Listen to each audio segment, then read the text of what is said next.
Өлкөнүн өсүп өнүгүшүнө салым кошуп, үзүрлүү эмгектенген айрым инсандар унутта калып калган. Мамлекеттик ишмер маркум Абдыш Жаркынбаевдин да балдары каза болуп калган. Анын жасап кеткен эмгектерин архивге сактап калуу жана жаш муундарга айтып берүү максатында агасынын кызы Закен Исаева демилге көтөрүп, президенттин Ысык Көл облусундагы ыйгарым укуктуу өкүлчүлүгүнө кайрылган. Ушундай көрүнүктүү адам такыр көрүнбөй калса кандай болот деген ойго келип эле ушу мени кыйнап койду да. Анан эптеп бирдеме кылып көрөйүнчү деп эле чуркап эле жүрдүм.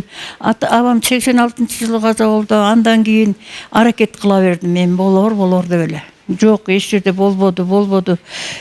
Барбаган жерим калган жок. Акырында Түгөлбай Казаковдун бир эмесин уктум да, передачасын уктум. Ушундай артында сурабалары жок, ыйлары жок канча адамдар билинбей жатат. Айланайын эл журт, ошондой адамдарыңар болсо чыгаргыла, айткыла деп айтты. Абдыш Жаркынбаевди эскерүү иш-чарасын өткөрүү демилгесинен кийин китепкана кызматкерлери да атайын энциклопедиялардан карап чыгышкан. Ысык Көл энциклопедиясына кайрылдык.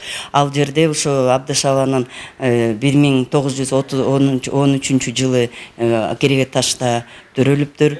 Андан кийин Бишкек шаарында окуптур. Бишкек шаарынан кийин бул окуу жайды бүтүрүп туруп, Ош шаарында иштептир обком партияла, Талас шаарында иштептир. Биздин Ысык Көл областында обком партияларда иштептир катчы болуп.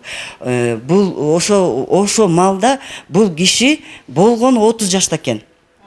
Анан кийин жогорку депутатка шайланыптыр. Москва шаарында партиялык окуу жайын бүтүрүптүр.